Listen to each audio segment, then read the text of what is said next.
সময় বড় অল্প, আমাদের জীবনের জিন্দেগিটাও অল্প।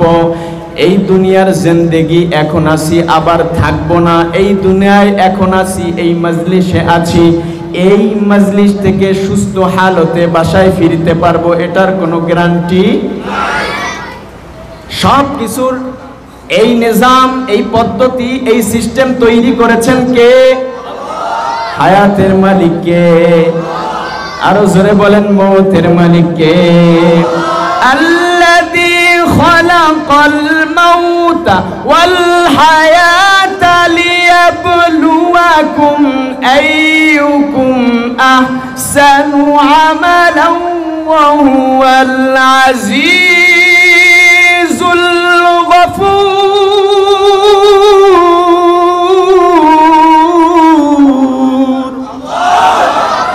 রব ডাক দিয়ে বলে, গোলাম, দুনিয়ার জমিনের ভিতরে আমি তোমাকে হায়াত দিয়েছি, আমি তোমাকে হায়াতের মালিক বানিয়েছি, আমি তোমাকে কিছুদিনের জন্য হায়াত দিয়েছি, আমি তোমাকে হায়াত দিয়েছি, আমি তোমাকে মৌত দিয়েছি। এই হায়াত এবং এই মৌত, এটা হলো তোমার জন্য পরীক্ষা। একটু বুঝে থাকলে বলেন, হায়াত এবং মৌত দিয়েছেন কে? কেন দিয়েছেন? পরীক্ষার জন্য দিয়েছেন। কেন দিয়েছেন? পরীক্ষার জন্য দিয়েছেন। আমরা পরীক্ষায় উত্তীর্ণ হতে চাই, পাস করতে চাই না ফেল মারতে চাই? কথা বলেন না কেন? নাকি অটো পাস করবার চান? অটো পাস করতে চান? কথা বলেন না কেন? একটা সামান্য ড্রাইভার হয়ে যদি আজকে হাজার হাজার কোটি টাকার মালিক হতে পারে, তাহলে তো অটো ড্রাইভার হয়েও যদি এরকম সিস্টেম চলে আসে আমাদের জীবনে, আর কে পায় আমারে? কথা বলেন না কেন? মুসলমান বাবা, দুনিয়ার জমিনে হায়াত দিয়েছেন কে? এই দুনিয়ার জিন্দেগি থেকে আমাকে আপনাকে আখিরাত গোছায় যেতে হবে। কথা বলেন ঠিক কিনা? এই দুনিয়ার জিন্দেগি থেকে আখিরাত যে গুছায় যেতে পারবে, সেই হবে সফল কাম। আমার আল্লাহ আমার নবীকে ডেকে বলে, দুনিয়ার জমিনের ভিতরে শান্তি, সুখ, ভালো থাকতে চাওয়ার তোমার কিছু মাহবুব প্রিয় উম্মত আছে, যারা আমি মালিকরে ডাইকা ডাইকা কয়, রব্বানা আতিনা ফিদ দুনিয়া হাসানাতাও ওয়া ফিল আখিরাতি হাসানাতাও ওয়া কিনা আযাবান নার। এই দোয়াটা পারেন না আপনারা? জবান খুলে বলেন না, রব্বানা আতিনা ফিদ দুনিয়া হাসানাতাও ওয়া ফিল আখিরাতি হাসানাতাও ওয়া কিনা আযাবান নার। ওগো হাবিব আমার, আপনার উম্মতেরা আমি মালিক রে ডাইকা ডাইকা কয়, ওগো আল্লাহ, রব্বানা আতিনা ফিদ দুনিয়া হাসানা। ওগো আমার রব, ওগো আমার মালিক, দুনিয়ার জমিনের ভিতরে আপনি আমাকে হাসানা দেন, শান্তি দেন, সুখ দেন, নিরাপত্তা দেন। আওয়াজ করে বলেন, সুখ, শান্তি, সমৃদ্ধ দেওয়ার মালিক কে? আল্লাহ বলেন, এরে গোলাম, তুই আমার কাছে নিরাপত্তা চাইলি, শান্তি চাইলি, সুখ চাইলি, মূল জায়গায় চেয়েছো। দুনিয়ার কোনো চেয়ারম্যানের কাছে আমি শান্তি রাখি নাই, দুনিয়ার কোনো মেম্বার, এমপি, মন্ত্রীর কাছে আমি শান্তি রাখি নাই। শান্তি হলো একমাত্র, কেবলমাত্র, শুধুমাত্র দিন মানার ভিতরে। কথা বলেন ঠিক কিনা? যদি দিন মাফিক নিজের জীবনকে গড়তে পারি, ইসলাম মাফিক নিজের জীবনকে সাজাতে পারি, দুনিয়া হবে সফল কাম, আখিরাতও হবে সফল কাম। আল্লাহ রাব্বুল আলামিন বলে, আপনার উম্মতেরা, আমার প্রিয় মাহবুব বান্দাবান্দি আমাকে ডেকে ডেকে গভীর রাতে নয়, যে কোনো মুহূর্তে দৈনিক 5 বার হাত উত্তোলন করার সাথে সাথেই বলে, রব্বানা আতিনা ফিদ দুনিয়া হাসানা ওয়া ফিল আখিরাতি হাসানা। দুনিয়ায় শান্তি পাইলাম, কল্যাণ পাইলাম, নিরাপত্তা পাইলাম, অর্থকরীর মালিক হইলাম, বাড়ি গাড়ির মালিক হইলাম, কিন্তু আখিরাতে শান্তি পাইলাম না। এমন সুখ, এমন শান্তি আমরা চাই না।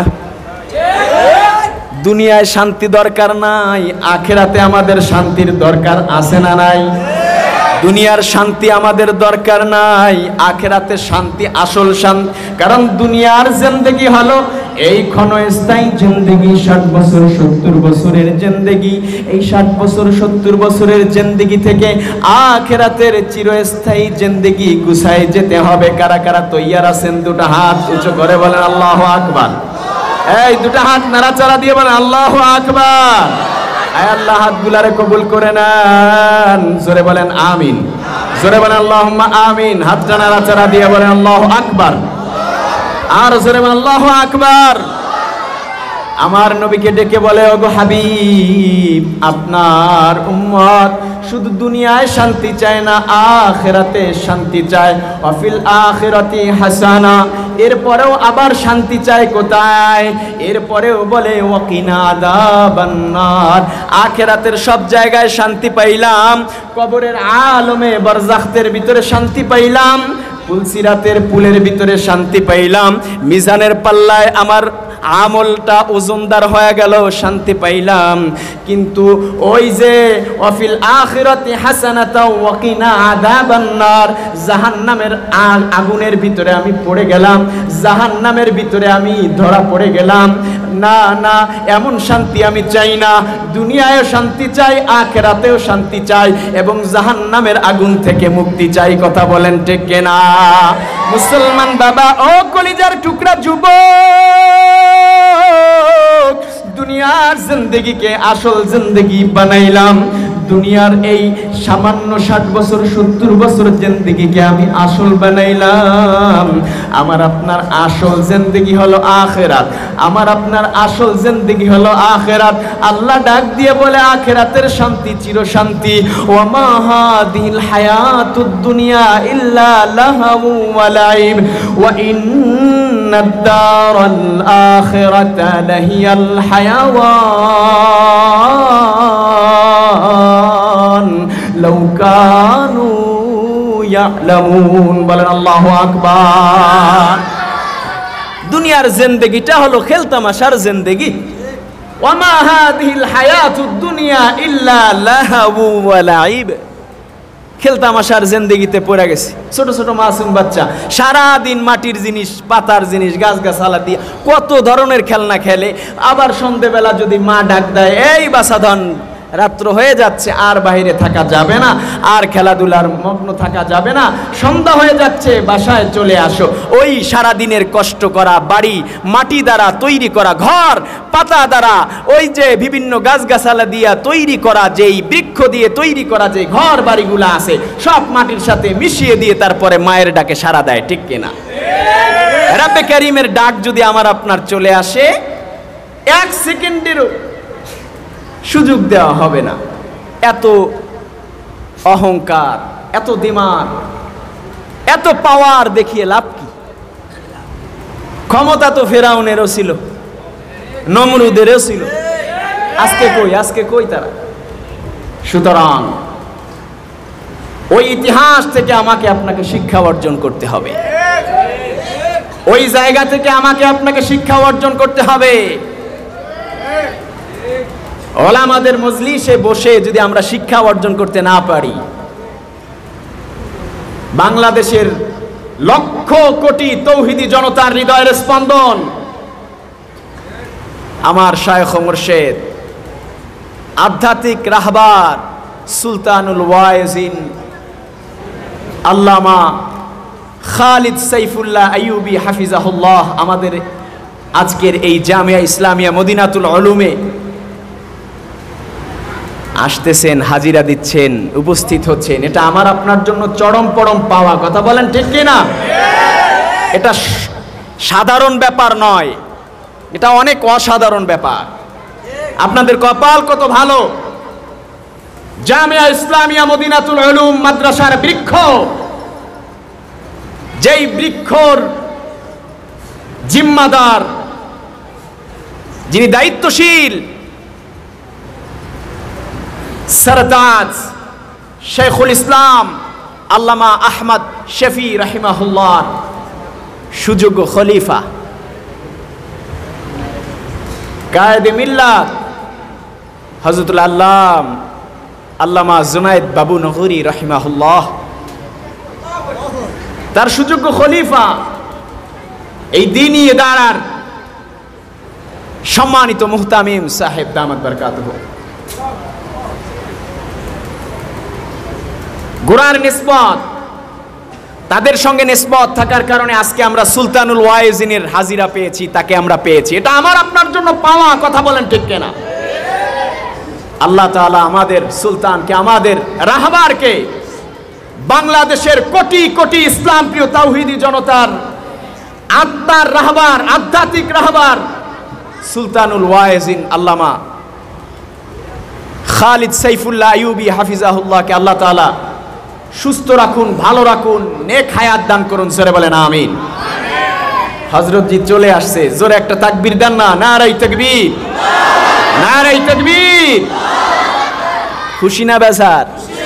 খুশি না বেজার? খুশির আওয়াজে বলেন আলহামদুলিল্লাহ।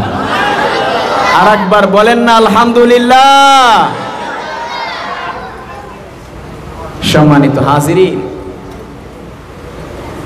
এজন্য আমার আপনার প্রতিনিয়ত আমি আপনি ইমামের পিছনে হাত উঠাইলেই ইমাম দোয়া করতেছে, রব্বানা আতিনা ফিদ দুনিয়া হাসানা ওয়া ফিল আখিরাতি হাসানা ওয়া কিনা আযাবান নার। প্রতিনিয়ত দোয়া করছি, দোয়ার অর্থ বুঝতেছি, কিন্তু দিল লাগায়া, অন্তর লাগায়া আল্লাহ বলতেছেন, যদি আমি মালিকরে একবার ডাক দিতি, মাত্র একবার যদি ডাকের মতন ডাক দিতি, আমি তোর জীবনের সব গুনাহগুলো মাফ করে দিতাম। আমরা ওয়াজের প্যান্ডেলে, জুমার মসজিদে আমাদের ইমাম, আমাদের খতিব সারাটি সপ্তাহ বসে চিন্তা ফিকির করে যে কি আপনাকে উপহার দেবে, আপনাদের জন্য কি আমলের কিছু টিপস কিভাবে দিবে, এই মোতালাগুলো করে বসেন এবং সেগুলো আপনাদের সম্মুখে প্রকাশ করেন। কিন্তু আমরা আমাদের প্রথমেই নিয়াতে গলত, আমরা সুন্দরভাবে আমরা আসি, হাজিরা দেই, বসি, আলোচনা শুনি, শ্রবণ করি, কিন্তু সেই শ্রবণে কোনো কাজে আসে না, আমলে নিতে পারি না। সম্মানিত হাজিরিন, আজকের এই দামি মজমা, দরসে বুখারীর মজমা, যেখানে নায়েবে আমিরুল মুজাহিদিন আল্লামা সৈয়দ মুফতি মোহাম্মদ ফৈজুল করিম হাফিজাহুল্লাহ দরসে বুখারীর দর্শ দিয়ে গিয়েছেন, এশার মাগরিবের আগ মুহূর্ত পর্যন্ত বাংলার আরেকজন আধ্যাত্মিক রাহবার আল্লামা আব্দুল বাসেত খান হাফিজাহুল্লাহ, তিনিও আলোচনা করেছেন। তো এটা আপনি কি মনে করেন, এনাদেরকে পাওয়ার জন্য মানুষ উদ্গ্রীব হয়ে থাকে, 1 বছর 2 বছর 3 বছর আগ থেকে তাদের কাছে গিয়ে পড়ে থাকে, তারপর একটা ডেট পায়। তো এই এলাকাবাসী আজকে ধন্য কিনা বলেন? আপনারা কি খুশি না বেজার? খুশি হয়ে দুটো হাত উঠায় বলেন আল্লাহু আকবার। আওয়াজ করে বলেন আল্লাহু আকবার। আওয়াজ করে একটা ডাক দেন আল্লাহ। আওয়াজ করে এই আওয়াজে হবে না, মাওলাকে একটা ডাক দেন, বলেন না আল্লাহ। আরো জোরে বলেন না আল্লাহ। আল্লাহ বলেন, এ গোলাম, দুনিয়ার জমিনের ভিতরে আমি তোমাকে হায়াত দিয়েছি, মউত দিয়েছি, এই দুটা তোমার জন্য পরীক্ষা। সুতরাং হায়াত অর্থাৎ সময়, এই সময় আমার আপনার জন্য পরীক্ষা। এই পরীক্ষায় আমাকে আপনাকে উত্তীর্ণ হতে হবে, এই পরীক্ষায় আমাকে আপনাকে সফলতার সৌধ চূড়ায় পৌঁছাতে হবে। এই পরীক্ষায় উত্তীর্ণ হয়েছে সাহাবী আজমাইন, এই পরীক্ষায় উত্তীর্ণ হয়েছে তাবেঈন, এই পরীক্ষায় উত্তীর্ণ হয়েছে সালফে সালিহিন, আইম্মায়ে মুজতাহিদিন, হযরত হাক্কানি উলামায়ে কেরাম। তাদের পদাঙ্ক অনুসরণ করে, অনুকরণ করে আমাদের জীবনকে যদি পরিচালনা করতে পারি, তাহলে দুনিয়াও সফলতা, আখিরাতেও সফলতা দান করবেন কে? আমার কলিজার টুকরা যুবক ভাই ও ছাত্র ভাইরা, হযরত উলামা ইকরামের নজরের ভিতরে বরকত আছে, তাদের চেহারার ভিতরে আল্লাহ তাআলা এমন নূর ঢেলে দিয়েছে যে তাদের চেহারার দিকে তাকাইলেও সগীরা গুনাহগুলো মাফ করে দেন কি? কোরআনের দিকে তাকাইলেও আমার আপনার জীবনের সগীরা গুনাহগুলা মাফ করে দেন কে?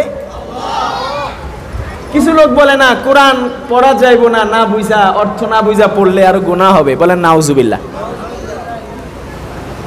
অনেক পিছনের অনেক নিদর্শন আছে আল্লাহ ওয়ালাদের থেকে আমরা শুনেছি, বিভিন্ন হেকায়েতের কিতাবের ভিতরে লিপিবদ্ধ পেয়েছি যে একজন কৃষক তিনি সকালবেলা কৃষিকাজের জন্য বের হয়ে যায়, বিকালবেলা কাজ শেষ করে আবার চলে আসে, এমনি ভাবে তার জীবনটা গুজরান করছে, এমনি ভাবে তার জীবনটা সে পরিচালনা করতেছে। হঠাৎ করে ওই কৃষি নওজোয়ান একদিন ইন্তেকাল হয়ে গেল। ঘরের ভিতরে কান্নার আওয়াজ, আশেপাশে কেউ নাই, দূর থেকে আল্লাহওয়ালা স্বপ্নযোগে ওই কৃষকের মৌতের খবর পাইয়া জানাজা পড়ানোর জন্য ছুটে এসেছে। বাড়ির কর্নারে এসে দরজায় টোকা দিয়ে বলতেছে, এই ঘরের ভিতরে কেন কান্নার আওয়াজ? এই ঘরের ভিতরে কেন কান্নার আওয়াজ আমি জানতে চাই। বলে ঘরের ভিতরে আমার স্বামী ইন্তেকাল করেছেন।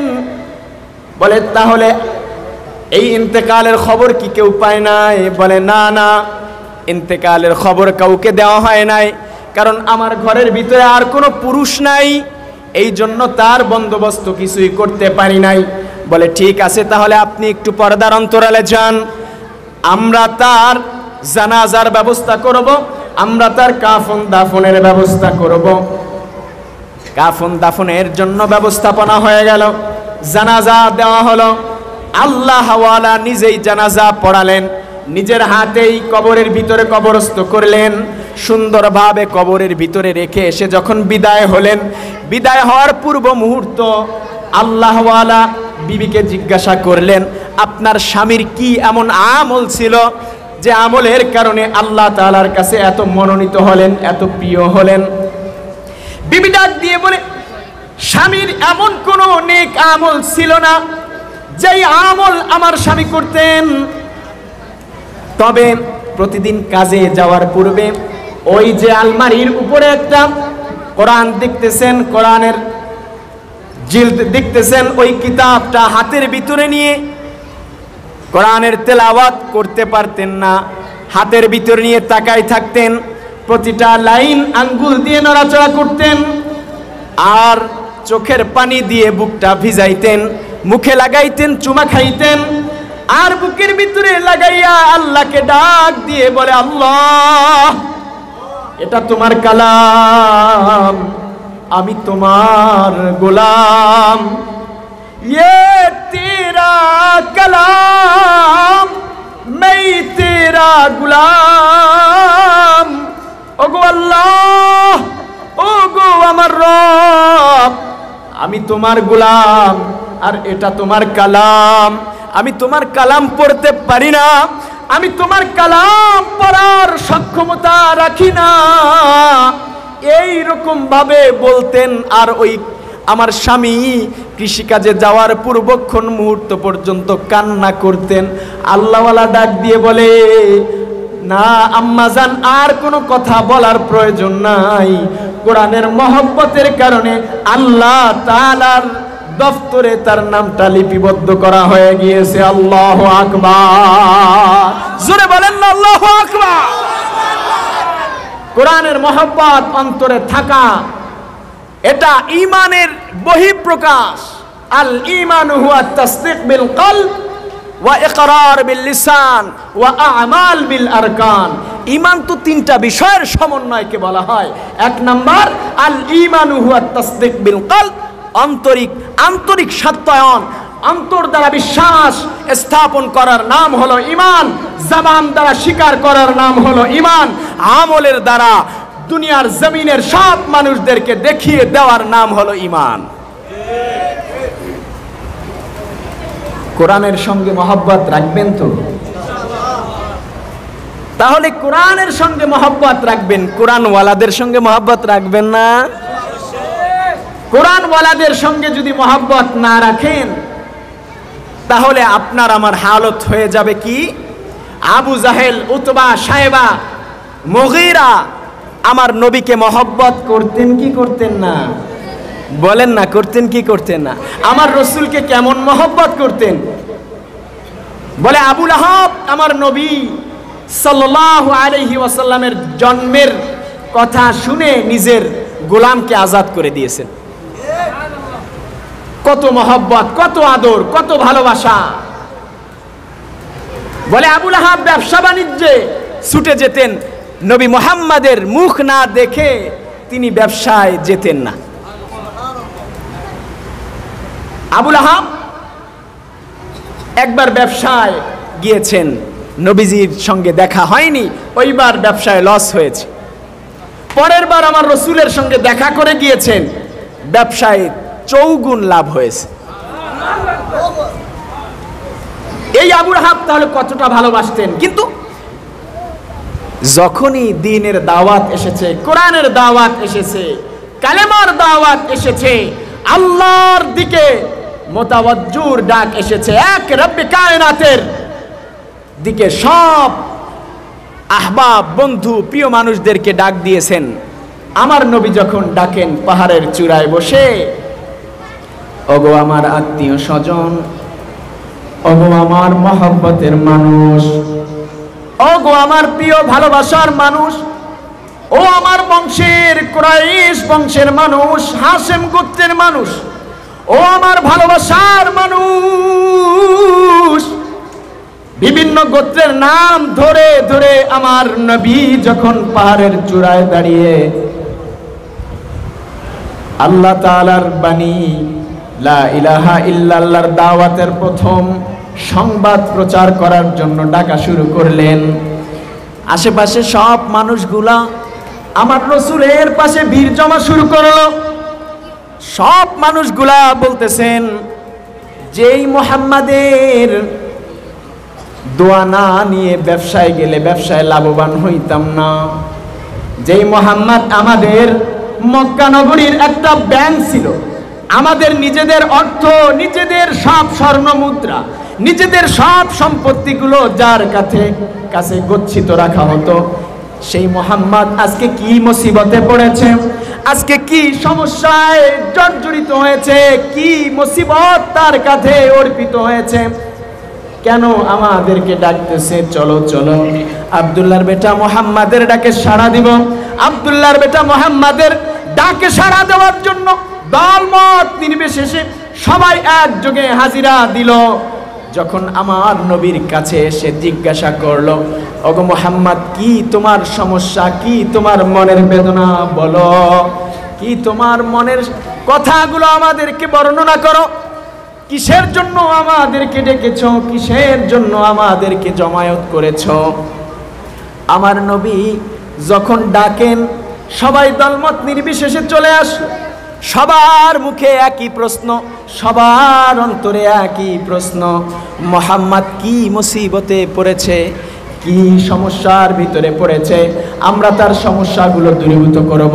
আমার রসুল বললেন, না, কোনো সমস্যায় আমি পড়ি নাই, তোমাদেরকে দুনিয়া নামক এই সমস্যা থেকে বাঁচানোর জন্য আমার রব, আমার মালিক, তোমার মালিক, এই পৃথিবীর মালিক, জমিনের মালিক, আসমানের মালিক আমার আল্লাহ প্রকাশ্যে ঘোষণা দেওয়ার জন্য, এলান দেওয়ার জন্য, কালিমার এলান দেওয়ার জন্য আমাকে তোমাদেরকে উন্মুক্তভাবে তোমাদের কাছে এই মেসেজ দেওয়ার জন্য বলেছেন, তোমরা সকলে যে ভূত, তোমরা যেই বিভিন্ন লাত উজ্জার ইবাদতে মশগুল থাকো, ওইগুলা রব না, ওইগুলা খালিক না, ওইগুলা মালিক না, মালিক হলো ওই রব যিনি দুনিয়া বানিয়েছেন, আসমান বানিয়েছেন, জমিন পাহাড় পর্বত, দুনিয়ার জিন্দেগির ভিতরে, দুনিয়ার জমিনের ভিতরে যা তুমি দেখো আর না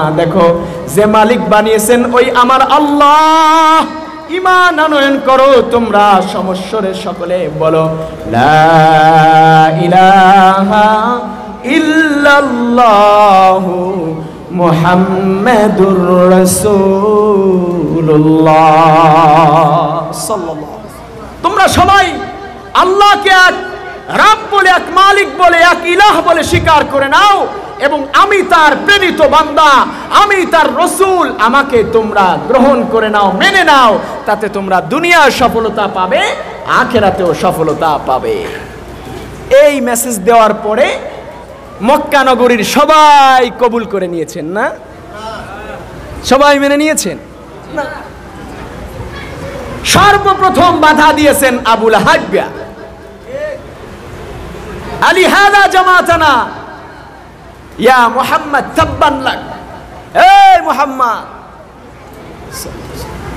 তুই ধ্বংস হ, এমন তার ভাষ্য। নাউজুবিল্লাহ বলে, আমার নবীকে ভৎসনা করে। আল্লাহ তাআলা বলেন, এই আমার রাসূলকে ভৎসনা করো। তাব্বাত ইয়াদা আবি লাহাবি ওয়া তাব। আল্লাহু আকবার। এটা মেসেজ। নবী নাই, নবীর ওয়ারিস আছে না নাই? সুতরাং আল্লাহর ওই ধমকি, আল্লাহর ওই আয়াতের কার্যকর শুধু আবু লাহাব পর্যন্ত নয়, কিয়ামত পর্যন্ত দুনিয়ার জমিনে থাকবে। কথা বলে ঠিক কিনা?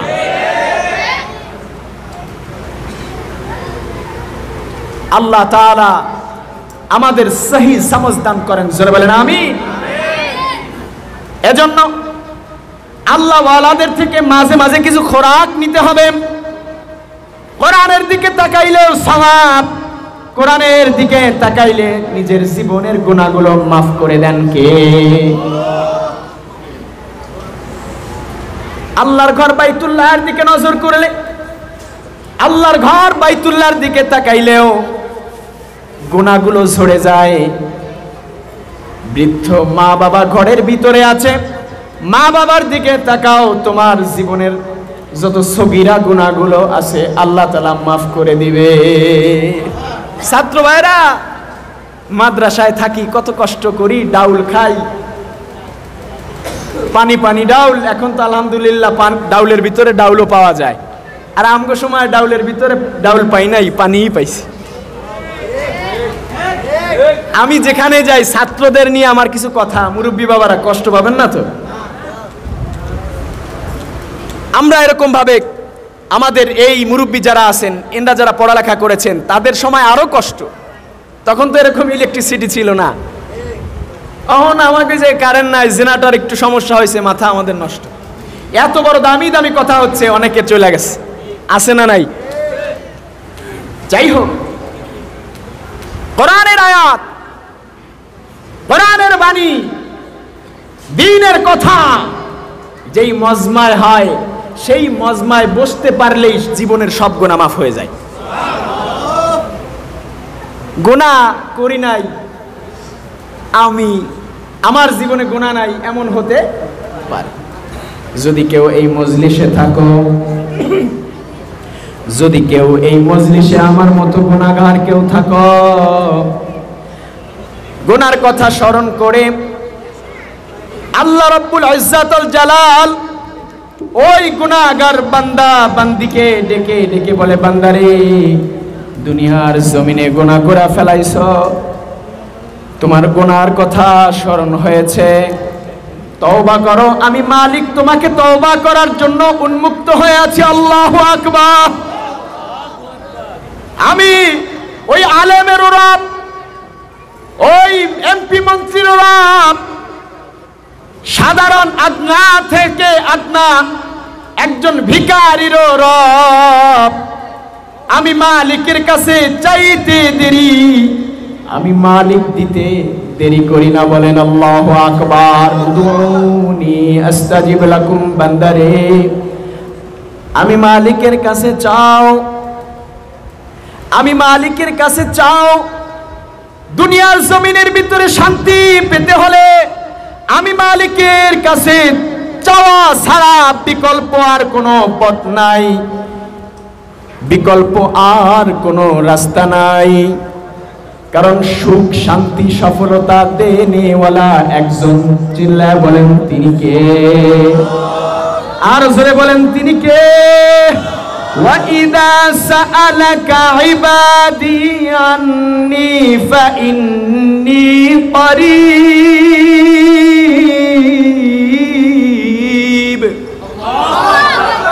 আমার আল্লাহ, আমার রব, আমার খালিক, আমার মালিক, যিনি আমাকে রিজিক দিয়েছেন, তিনি আমাকে দৌলত দিয়েছেন, তিনি আমাকে হায়াত দিয়েছেন। সুতরাং তিনি আমার নৈকট্যে, তিনি আমার অতি নিকটে আছেন। তিনি আমার এই শাহরাগের থেকেও অতি নিকটে। আমি আল্লাহ বলার সাথে সাথে আমার আল্লাহ বলে, বান্দা তুই আমারে কেন ডাকো? রাতের বেলায় তোর প্রয়োজন। আল্লাহু লা ইলাহা ইল্লা হুয়াল হাইয়ুল কাইয়্যুম লা তাআখুযুহু সিনাতুন ওয়ালা নাওম। বলেন আল্লাহু আকবার। এই বান্দা, এই চক্ষুটা বন্ধ করো। আল্লাহ বলেন, এর গোলাম, আল্লাহ বলে ডাক দিলে তোমার জীবনের জিন্দেগীর সব গুনাহগুলো আমি মাফ করে দিই। আর আমি তাকায় থাকি আমার বান্দা আমাকে কখন আল্লাহ বলে ডাকবে। আমার বান্দাদের দিকে আমি তাকায় থাকি কখন আমার মাহবুব বান্দা বান্দি আমাকে ডাকবে। আর আমি আমার ওই সমস্ত প্রিয় বান্দা বান্দিকে ক্ষমা করে দিব। বলেন আল্লাহু আকবার।